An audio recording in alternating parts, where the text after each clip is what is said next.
अब यहाँ पर हमको देखना है कि स्थिर अनुपात का नियम क्या होता है। इससे पहले हमने जो बात किया था वो क्या था, किसके बारे में, द्रव्यमान संरक्षण के नियम के बारे में। तो उसको हमने अच्छी तरह से समझा था। अब यहाँ पर हमको समझना है कि स्थिर अनुपात का नियम क्या होता है। नियम पे चलेंगे, डिफिनीशन भी जानेंगे, लेकिन कुछ बातों के बारे में यहाँ पर समझ लेते हैं ताकि भी हमको नियम जो है ना आसानी से समझ में आ जाए। तो इसके लिए हम यहाँ पर 3 उदाहरण ले रहे हैं। 100 ग्राम जल हमने कहाँ से लिया है, कुआं से। ठीक है, 100 ग्राम जल हमने कुआं से लिया है। अब 100 ग्राम जल हमने कुआं से क्यों लिया है यह भी पता चलेगा तुमको। तो यहाँ से हमको इस जल को हम क्या कर रहे हैं, इलेक्ट्रोलाइसिस कर रहे हैं। मतलब इसको हमको पता है कि जल में हाइड्रोजन और ऑक्सीजन से जल मिलकर के बनता है ना, हाइड्रोजन और ऑक्सीजन को मिलाएंगे तो जल बनता है। तो अगर जल को तोड़ेंगे, उसमें विद्युत धारा प्रवाहित करेंगे तो वो हाइड्रोजन और ऑक्सीजन में टूट जाता है। कहने का मतलब है अगर ये H2O है, इसमें अगर विद्युत धारा प्रवाहित करते हैं तो ये हाइड्रोजन और ऑक्सीजन में अलग हो जाता है। ठीक है, ये प्रक्रिया होता है।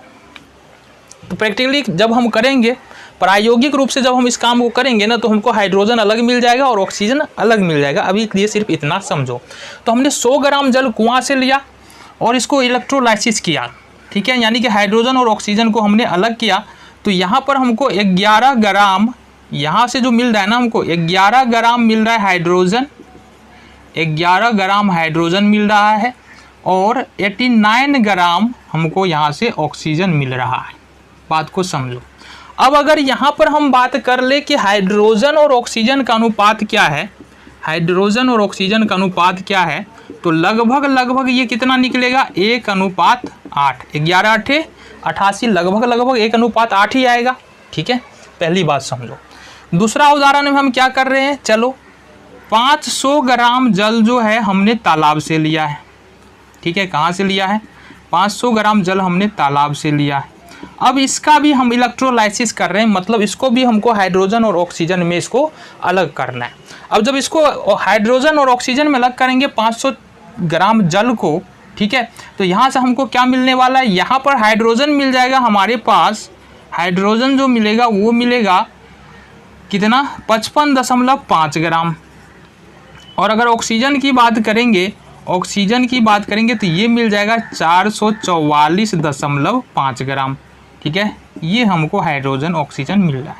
यहाँ पर भी अगर हाइड्रोजन और ऑक्सीजन की अनुपात की बात करें तो ये होगा 55.5 और बट्टे में 444.5।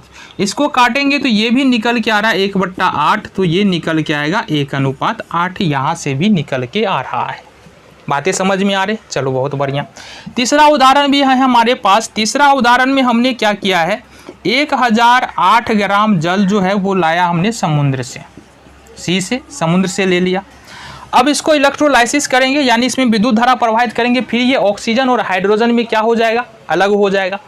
अब ये जब हाइड्रोजन ऑक्सीजन में अलग होता है तो हमको हाइड्रोजन दे जाता है कितना, हाइड्रोजन दे जाता है 112 ग्राम और ऑक्सीजन दे जाता है यहाँ से हमारे पास कितना, 896 ग्राम। फिर से अगर हाइड्रोजन और ऑक्सीजन का अनुपात देखें यहाँ पर, हाइड्रोजन बट्टे में ऑक्सीजन, तो 112/896 काट दो तो ये 1:8 निकल के आ रहा है। तो यहाँ से हमने देखा क्या, यहाँ से हमने क्या देखा, पहले बात जो 100 ग्राम जल हमने कुआं से निकाला था तो उसमें से हमको 11 ग्राम हाइड्रोजन मिल रहा है, 89 ग्राम ऑक्सीजन मिल रहा है।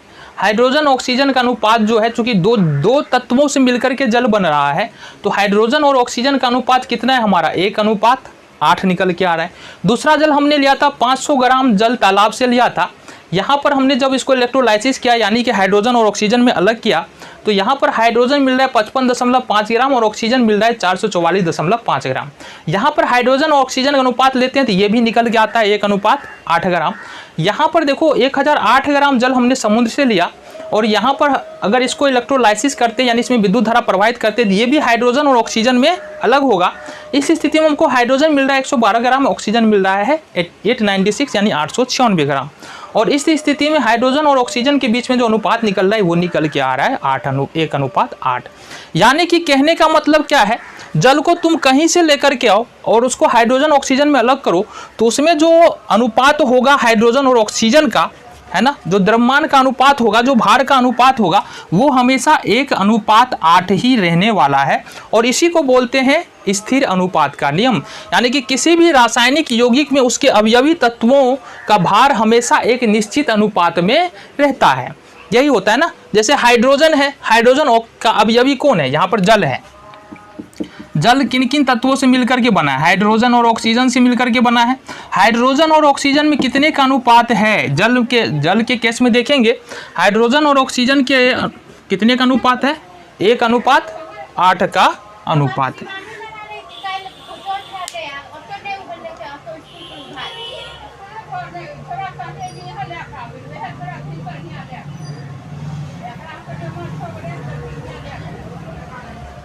चलो, तो इतनी बातें यहाँ से हमको पता चल गया ना कि स्थिर अनुपात का नियम क्या होता है। अब स्थिर अनुपात के नियम के बारे में थोड़ा सा और जानकारी ले ले। जिस तरह से हमने जल में देखा कि जल को कहीं से भी लेकर के आएंगे, ये हमें प्रायोगिक रूप से, प्रैक्टिकल रूप से देख लिया है। जल को कहीं से भी लेकर आओ, कितना भी मात्रा में लेकर आओ, उसमें जो हाइड्रोजन और ऑक्सीजन का जो अनुपात होगा वो 1:8 ही होगा।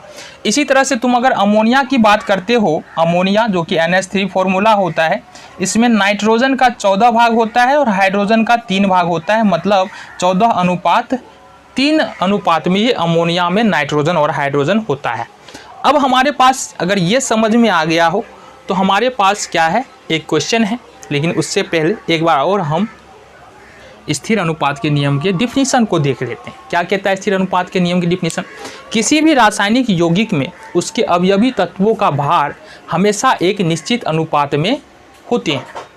कहने का मतलब कोई भी रासायनिक यौगिक ले लो, जैसे जल का लिया हमने, जल एक रासायनिक यौगिक है, इसमें जो हाइड्रोजन और ऑक्सीजन है कहीं से भी लेकर आओ, कितना भी अमाउंट में लेकर आओ, हाइड्रोजन और ऑक्सीजन को अलग करोगे, यहाँ पर हमेशा जो अनुपात आएगा वो 1:8 ही निकलेगा। इसलिए हमें यहाँ पर पहले वाले में 100 ग्राम जल कुआं से निकाला, दूसरे वाले में 500 ग्राम जल तालाब से निकाला और तीसरे वाले में 1008 ग्राम जल जो है वो समुद्र से निकाला। लेकिन अगर तीनों केस में देखेंगे तो ये अनुपात तो चेंज नहीं हो रहा है ना, अनुपात तो वही आ रहा है, तो अनुपात कहीं भी चेंज नहीं होगा। अब हमारे पास एक क्वेश्चन है, उसको हम लोग देख लेते हैं।